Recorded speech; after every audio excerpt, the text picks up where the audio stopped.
Me alegra mucho que te vaya tan bien en la India, pero me gustaría que consideraras la posibilidad de volver a casa. Todos te echamos de menos y aquí tienes responsabilidades que no se pueden atender desde el extranjero. De una carta de Helen Stirling a su hijo, el conde de Kilmartin, 2 años y 4 meses después de su marcha a la India. Francesca siempre había sido buena para mentir, pensaba Michael mientras leía la corta carta que le dejó a Helen y Janet, pero era mejor aún cuando podía evitar decir las cosas cara a cara y lo hacía por escrito. Había surgido algo urgente en Kilmartin, escribía, que hacía necesaria su atención inmediata, y luego pasaba a explicar, con admirables detalles, el brote de fiebre moteada entre las ovejas. No tenían por qué preocuparse, les decía, pues no tardaría mucho en volver y les prometía traer provisiones de la espléndida mermelada de frambuesas que preparaba la cocinera, y que, como todos sabían, no tenían igual en Londres. Michael jamás había oído que una oveja contrajera fiebre moteada, ni ningún animal de granja, en realidad. Cualquiera podía preguntarse, ¿cómo se le ven las manchas en la piel a las ovejas? Todo le había salido muy pulcro, muy fácil. Michael pensó que incluso Francesca no habría organizado las cosas para que Helen y Janet estuvieran fuera de la ciudad ese fin de semana para poder escapar sin tener que despedirse de ellas personalmente, porque era una escapada. De eso no cabía la menor duda. Él no se creía ni por un momento que hubiera una urgencia en Kilmartin. Si eso fuera cierto, ella habría considerado su deber informarle. Podía haber estado años administrando la propiedad, pero él era el conde y ella no era el tipo de persona que usurparía o socavaría su puesto ahora que estaba de vuelta. Además, él la había besado y más aún, le había visto la cara después de besarla. Si Francesca hubiera podido huir a la luna, lo habría hecho. Ni Janet ni Helen mostraron mucha preocupación por su marcha, aunque sí hablaban, sin parar en realidad, de lo mucho que echaban de menos su compañía. Él simplemente estaba sentado en su despacho, sopesando métodos de autoflagelación. La había besado, besado, a ella.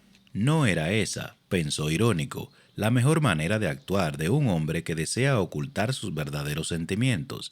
6 años hacía que la conocía, 6 años, durante los cuales lo había mantenido todo bajo la superficie y representado su papel a la perfección. Y a los 6 años lo había estropeado todo con un simple beso, aunque en realidad el beso no tuvo nada de simple.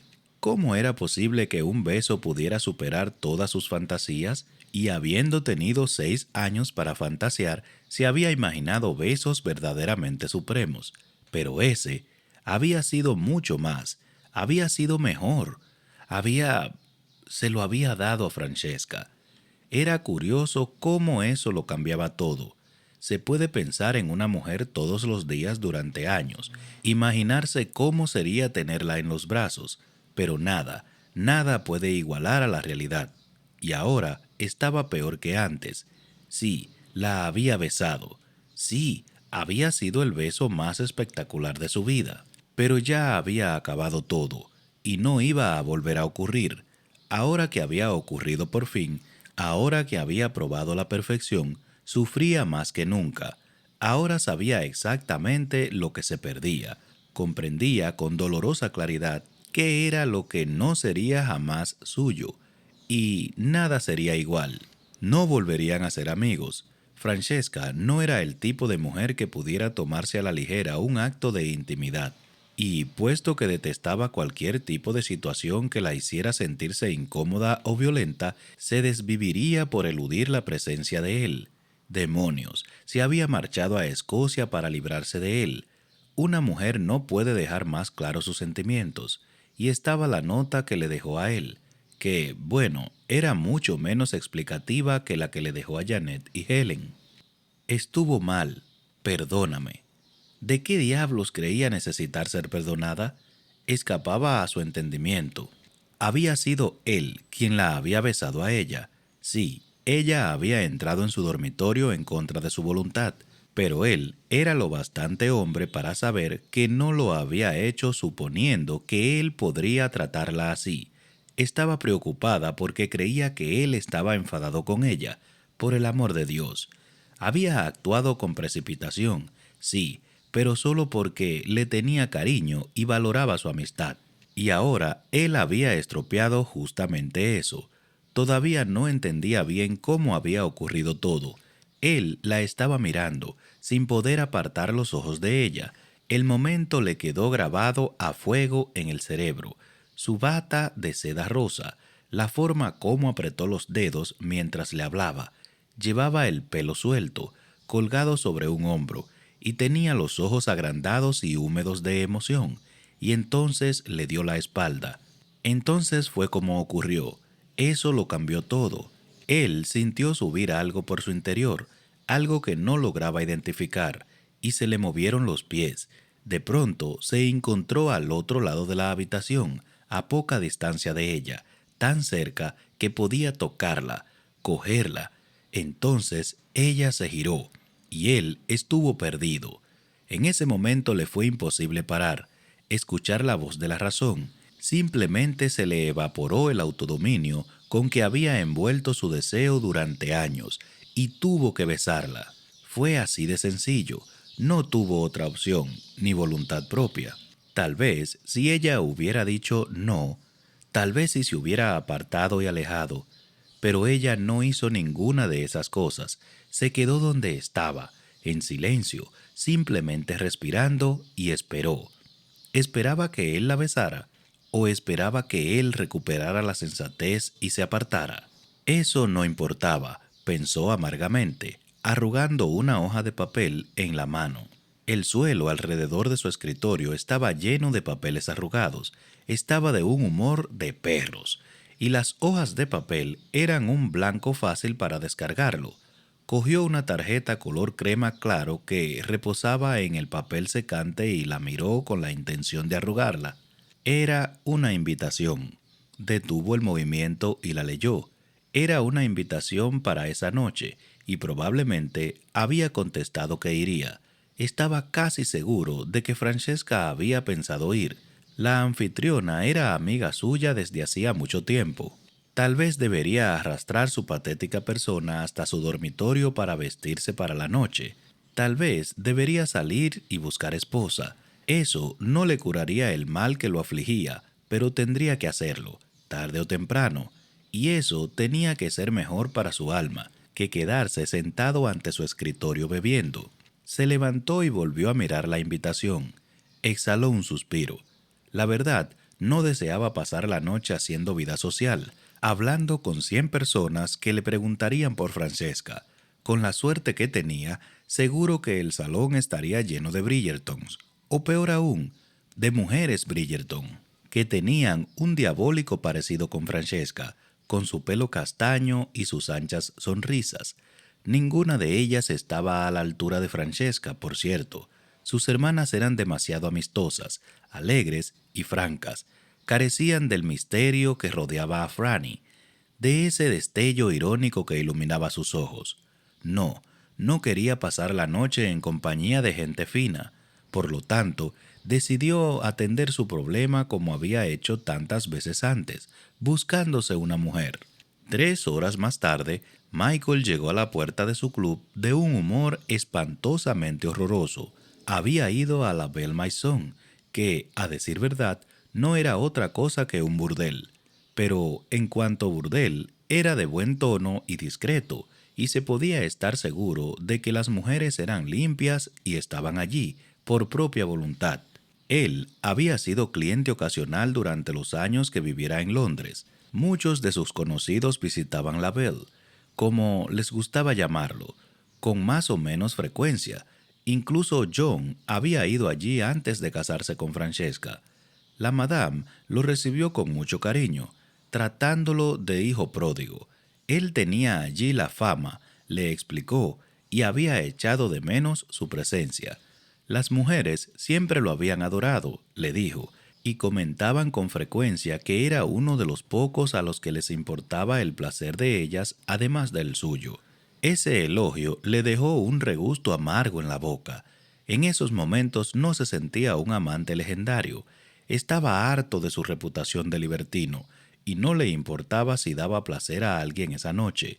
Simplemente deseaba a una mujer que pudiera dejarle la mente en blanco de satisfacción, aunque solo fuera unos minutos. Tenían justo la chica adecuada para él. Arrulló la madame. Era nueva y estaba muy buscada. Le encantaría.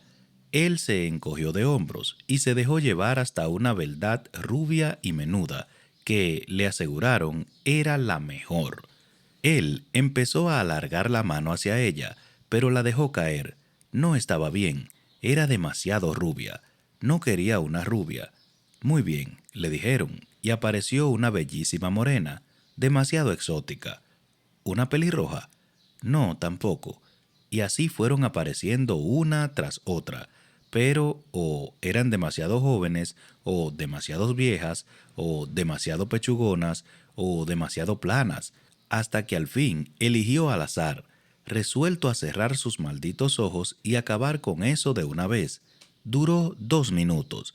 La puerta acababa de cerrarse y se sintió enfermo, casi aterrado, y comprendió que no podría hacerlo. No era capaz de hacerle el amor a una mujer. ¡Qué apabullante!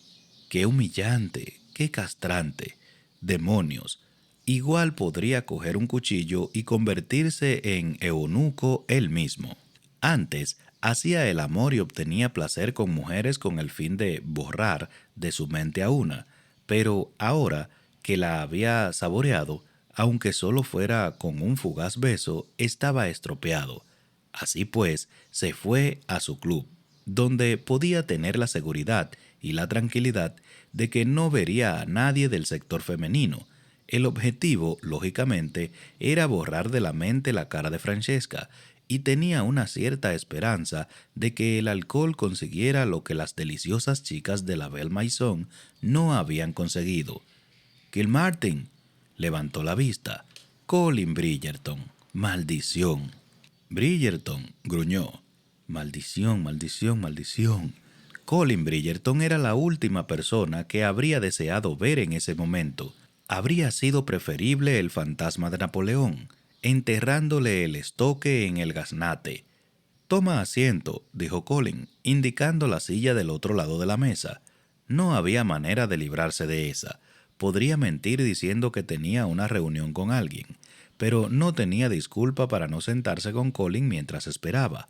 Así pues, apretó los dientes y se sentó, con la esperanza de que Colin tuviera otro compromiso y tuviera que marcharse dentro de unos 3 minutos.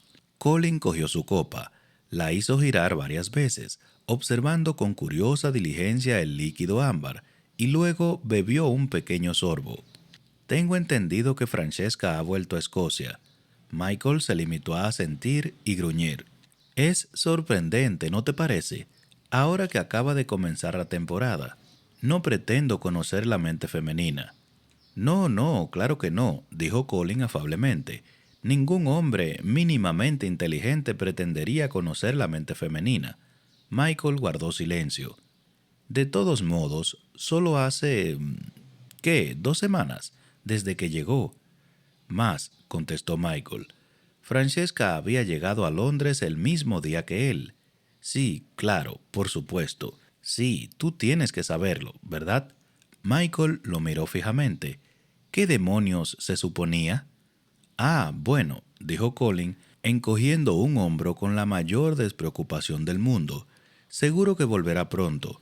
No es probable que encuentre marido en Escocia, después de todo. Y ese es su objetivo esta temporada, ¿no?» Michael asintió secamente, mirando una mesa del otro extremo de la sala. Estaba desocupada, absolutamente desocupada, maravillosamente desocupada. Se imaginó muy feliz en esa mesa. «No estamos en ánimo conversador esta noche, ¿eh?», comentó Colin, interrumpiendo su sosa fantasía. «No, contestó Michael, algo fastidiado por la vaga insinuación de condescendencia de Colin al decir estamos. Colin se rió y luego bebió el último sorbo de su copa. Solo quería ponerte a prueba, dijo, apoyando la espalda en el respaldo, para ver si me dividía espontáneamente en dos seres distintos. No, eso no, contestó Colin, sonriendo, con una sonrisa sospechosamente llana. Eso lo veo claramente. Solo quería comprobar de qué humor estabas. Michael arqueó una ceja, en gesto formidable. ¿Y mi humor está? Más o menos como siempre, contestó Colin sin amilanarse. Michael se limitó a mirarlo ceñudo, pues en ese momento llegó el camarero con las bebidas. Por la felicidad, dijo Colin levantando el vaso. Lo voy a estrangular, decidió Michael entonces para sus adentros. Simplemente alargo las manos por encima de la mesa, le cojo el cuello y se lo aprieto hasta que le salgan de las órbitas esos malditos ojos verdes. ¿No vas a brindar por la felicidad?, le preguntó Colin. A Michael se le escapó un gruñido incoherente y se bebió el whisky de un trago. ¿Qué estás bebiendo?, preguntó Colin, con toda naturalidad. Se inclinó a mirarle el vaso.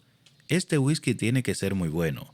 Michael resistió el deseo de golpearle la cabeza con el vaso ya vacío. Muy bien, dijo Colin, encogiéndose de hombros. Entonces brindaré por mi felicidad. Bebió un trago, echó atrás la cabeza y volvió a llevarse el vaso a los labios. Michael miró el reloj. «¿No es fantástico que no tenga ningún lugar donde estar?», musitó Colin. Michael dejó el vaso sobre la mesa haciéndolo sonar. «¿Qué sentido tiene esto?», preguntó. Por un momento pareció que Colin, que según todos los informes era capaz de hablar hasta tumbar a alguien debajo de la mesa, si quería no iba a decir nada, pero justo cuando Michael estaba listo para renunciar a todo fingimiento de educación y levantarse para salir, dijo: «¿Has decidido qué vas a hacer?». Michael se quedó muy quieto. «Es decir…». Colin sonrió, justo con esa condescendencia por la que Michael deseaba asentarle un puñetazo. «Acerca de Francesca, por supuesto», dijo. «¿No acabas de decir que se ha marchado del país?». «Escocia no está muy lejos», contestó Colin, encogiéndose de hombros. «Está bastante lejos», masculló Michael. «Lo bastante lejos para dejar lo suficientemente claro que ella no quería tener nada que ver con él. Estará totalmente sola», añadió Colin suspirando. Michael entrecerró los ojos y lo miró fijamente. «Sigo pensando que deberías…». Colin se interrumpió, adrede seguro. «En fin, ya sabes lo que pienso», concluyó, bebiendo otro trago. Michael simplemente renunció a ser educado. «No sabes ni una maldita cosa, Bridgerton». Colin arqueó las cejas al detectar el gruñido en su voz. «Es extraño», musitó. «Oigo decir eso todo el santo día, generalmente a mis hermanas». Michael ya conocía esa táctica. El salto limpio a un lado de Colin era exactamente la maniobra que empleaba él con mucha facilidad, y tal vez fue por ese motivo que cerró una mano en un puño debajo de la mesa. Nada irrita tanto como ver reflejado el propio comportamiento en otra persona. Pero, ¡ay Dios!, tenía tan cerca la cara de Colin. «¿Otro whisky?», preguntó Colin, estropeándole la hermosa visión de sus ojos morados. Michael estaba de excelente humor para beber hasta perder el conocimiento, pero no en compañía de Colin Bridgerton, de modo que echó atrás la silla y contestó secamente: «No». «¿Te das cuenta, Kilmartin?», dijo Colin entonces, en un tono tan amable que casi le produjo un escalofrío a Michael, «que no hay ningún motivo para que no te cases con ella, ninguno en absoluto, a excepción, claro», añadió, como si acabara de ocurrírsele, «de los que te inventas tú». Michael sintió que se le rompía algo en el pecho, el corazón probablemente, pero ya estaba tan acostumbrado a sentir eso que era una maravilla que siguiera notándolo, y Colin, malditos sus ojos, no pensaba quedarse callado. «Si no quieres casarte con ella», continuó pensativo, «pues no quieres casarte con ella, pero ella podría decir que no. se oyó decir Michael. Su voz le salía áspera, ahogada, extraña a sus oídos. Pero bueno, santos cielos, si hubiera saltado sobre la mesa a declarar a gritos su amor por Francesca, no habría podido dejarlo más claro. Colin la dio levemente la cabeza, lo suficiente para expresar que había entendido lo que había debajo de esas palabras. Podría, dijo. En realidad, es probable que diga que no. Las mujeres suelen hacerlo la primera vez que se lo pides. ¿Y cuántas veces les has propuesto tu matrimonio? Colin sonrió. Solo una vez, en realidad. Esta misma tarde, por cierto. Eso era lo único, realmente lo único que podría haber dicho Colin para disipar totalmente las resueltas emociones de Michael. Lo miró boquiabierto por la sorpresa. Ese era Colin Bridgerton, el mayor de los hermanos Bridgerton solteros. Prácticamente había hecho una profesión de evitar el matrimonio. ¿He oído bien? Es cierto, repuso Colin mansamente. Pensé que ya era hora, aunque creo que, para hacer honor a la verdad, debo reconocer que ella no me obligó a pedírselo 2 veces. Pero si te hace sentir mejor, me llevó varios minutos sacarle el sí. Michael se limitó a mirarlo. Su primera reacción a mi proposición fue caerse a la cera de la sorpresa, explicó Colin. Michael resistió el impulso de mirar alrededor, no fuera que sin saberlo se hubiera metido en una farsa de teatro. ¿Eh? ¿Estás bien? Ah, sí, muy bien, contestó Colin cogiendo su vaso. Michael se aclaró la garganta. ¿Puedo preguntar por la identidad de la afortunada dama? Penélope Featherington. La que no habla. Estuvo a punto de soltar Michael. Bueno, esa sí que era una unión rara si había visto una. Bueno, sí que estás sorprendido, dijo Colin afortunadamente, de buen humor. No sabía que desearas establecerte, improvisó Michael a toda prisa. Yo tampoco, dijo Colin sonriendo. Es extraño cómo funcionan estas cosas. Michael abrió la boca para felicitarlo, pero en lugar de hacer eso se oyó preguntar: ¿Alguien se lo ha dicho a Francesca? Me comprometí esta tarde, dijo Colin algo confundido. Querrá saberlo. Eso supongo. Yo la atormenté muchísimo de pequeña, así que seguro que deseará inventar para mí algún tipo de tortura relacionada con la boda. Es necesario que alguien se lo diga, dijo Michael enérgicamente, desentendiéndose del paseo de Colin por los recuerdos de su infancia.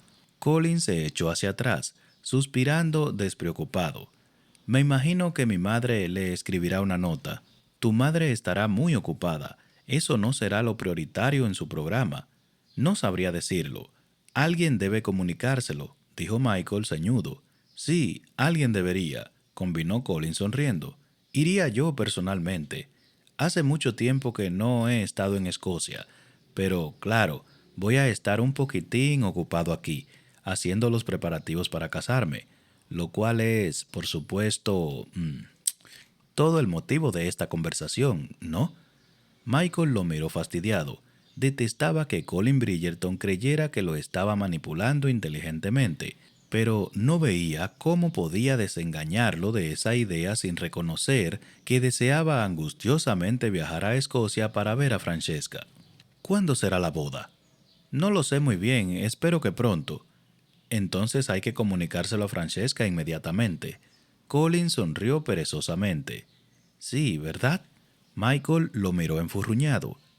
No tienes por qué casarte con ella mientras estás allí, añadió Colin. Solo infórmale de mis inminentes nupcias. Michael volvió a su fantasía de estrangular a Colin Bridgerton y encontró la imagen más seductora que antes. Nos veremos, dijo Colin cuando Michael iba en dirección a la puerta.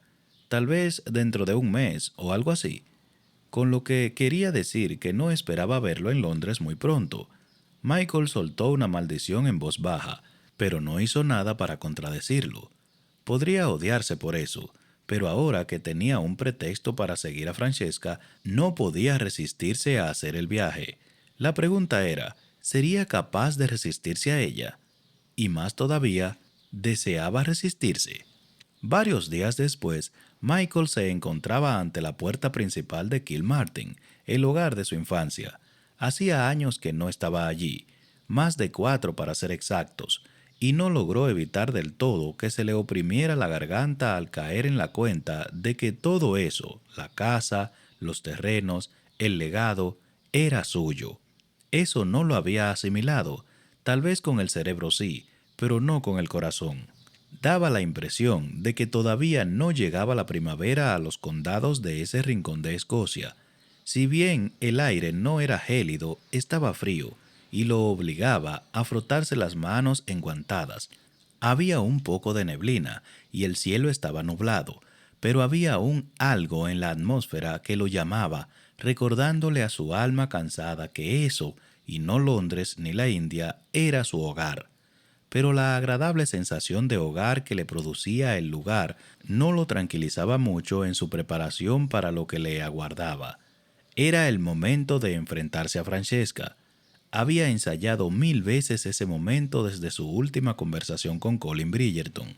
Lo que le diría, los argumentos que expondría, en fin, y creía tenerlo solucionado, porque antes de convencer a Francesca tuvo que convencerse él mismo.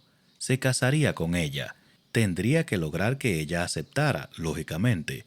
No podía obligarla a casarse.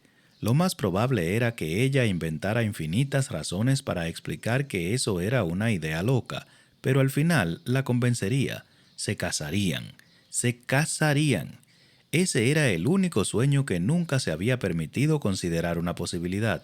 Pero cuanto más lo pensaba, más lógica le encontraba.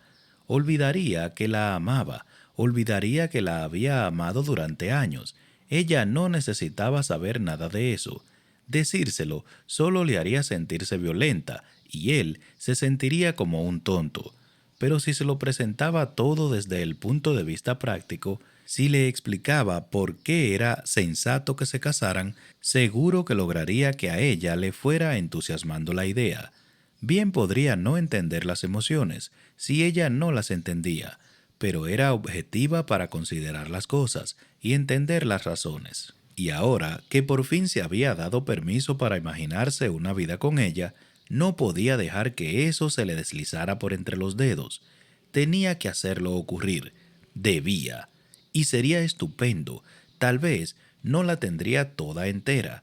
Sabía que su corazón nunca sería suyo, pero tendría su mayor parte, y eso sería suficiente. Ciertamente sería más de lo que tenía en esos momentos, e incluso la mitad de Francesca, bueno, sería el éxtasis, ¿no? No olvides suscribirte y activar la campanita de las notificaciones.